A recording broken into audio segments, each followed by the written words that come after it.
Virus کی وبا خطرناک ہے اور جان لیوا ہو سکتی ہے. چند تدابیر آپ کے بچاؤ کے لیے ضروری ہے.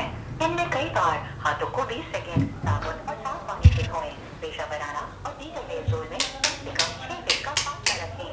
ہاتھ ملانے، گلے ملنے، سفر اور غیر ضروری تقریبات میں جانے سے گریز کریں. اپنی ناک، کان اور آنکھوں کو چھونے سے پرہیز کریں. اگر آپ کو کوئی علامات ظاہر ہوں مثلا کھانسی اور تیز بخار تو ہیلپ لائن. السلام علیکم. یہ ولاگ کوئی آؤٹنگ ولاگ یا پھر کوئی فن ولاگ نہیں، اس میں کچھ باتیں تھی جو آپ لوگوں سے شیئر کرنا تھا. تو یہ سال یعنی کہ 2020 پوری دنیا کے لیے ایک برا سال ثابت ہو رہا ہے، جو کہ ایک ان ایکسپیکٹڈ سال تھا. اور ہمارے کسی دوست نے ایک مزاحیہ انداز میں بھی یہ بولا تھا کہ 2020 میں اگر کوئی انسان زندہ رہے گا تو وہ خوش قسمت ہوگا.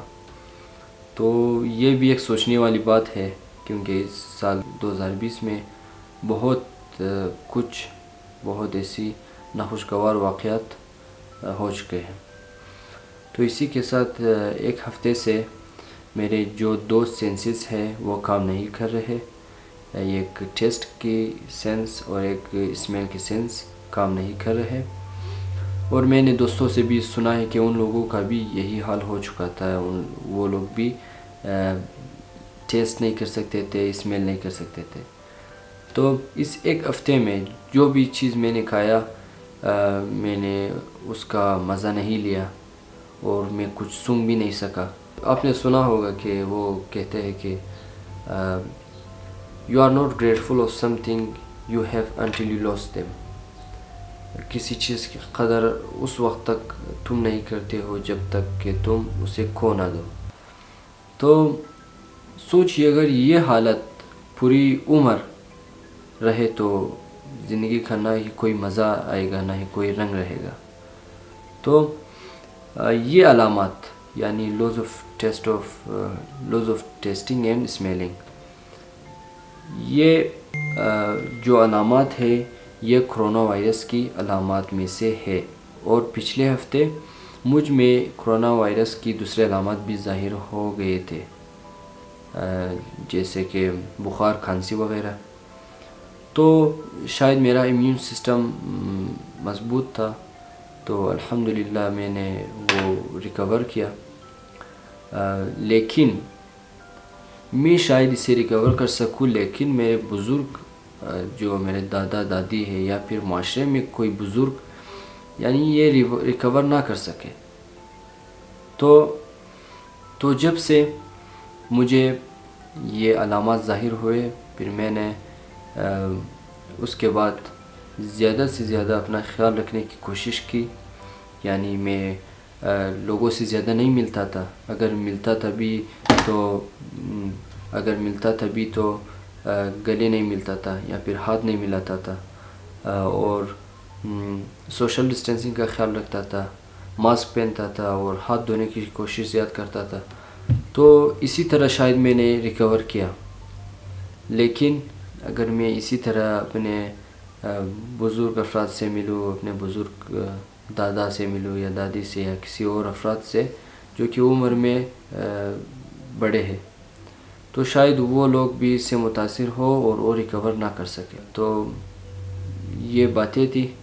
اس کے علاوہ دوسری بات، DAN.com کے رپورٹس کے مطابق پاکستان میں نیئرلی 1,20,000 کیسز رپورٹ ہو چکے ہیں. اور یہ ہماری بے احتیاطی کی وجہ سے ہے، کیونکہ لاک ڈاؤن ہر ملک میں ہوا، دوسرے ملکوں میں بھی ہوا، ہمارے ملک میں بھی ہوا لاک ڈاؤن. لیکن دوسرے ملک میں لاک ڈاؤن کے بعد کیسز میں کمی آئی، بہت حد تک کمی آئی. لیکن پاکستان میں لاک ڈاؤن کے بعد کیسز اور بڑھے، بہت زیادہ بڑھتے جا رہے ہیں ابھی بھی. اس کی وجہ کیا ہو سکتی ہے؟ حکومت نے جو کرنا تھا وہ کر چکے. لاک ڈاؤن کیا، ہماری بہتری کے لیے کیا، لیکن ہم نے یہ ایک ذمہ دار شہری، ایک ذمہ دار عوام، ایک ذمہ دار انسان ہونے کے ناطے ہم نے یہ خیال نہیں کیا، اپنا خیال نہیں کیا، دوسروں کا خیال نہیں کیا، اور جو تدابیر بتائے گئے تھے ہم نے اس کی قدر نہیں کی. تو اسی وجہ سے شاید میں کہتا ہوں کہ شاید یہ کیسز بڑھتے جا رہے ہیں. تو یہ کچھ باتیں تھی جو آپ لوگوں سے شیئر کرنا تھا کہ یہ ہمارا فرض ہے کہ ہم اپنا خیال رکھیں اور ہمارے اپنے فیملی کا خیال رکھیں، اپنے ارد گرد پورے معاشرے کا خیال رکھیں اور اس بیماری کو اور پھیلنے نہ دیں. تو یہ کچھ باتیں تھی جو آپ لوگوں سے شیئر کرنا تھا، اس امید سے کہ آپ اس پر عمل کریں گے، اپنا خیال رکھیں گے، کیونکہ آپ لوگ ہمارے لیے بھی عزیز ہو. اور زیادہ سے زیادہ اپنے بزرگ افراد کا خیال رکھیں، آپ کے ارد گرد جو کہ اس وبا سے زیادہ وہ لوگ متاثر ہو رہے ہیں. امید کرتے ہیں کہ آپ زیادہ سے زیادہ اپنا خیال رکھیں گے. پھر انشاءاللہ اگر زندگی رہی تو پھر انشاءاللہ آپ لوگوں کے ساتھ ملیں گے اور اچھی باتیں شیئر کریں گے.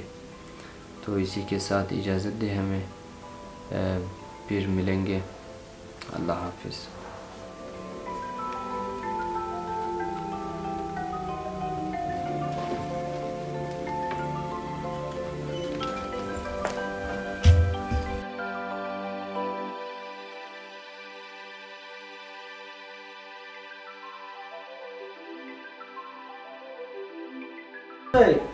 آواز چل رہا ہے.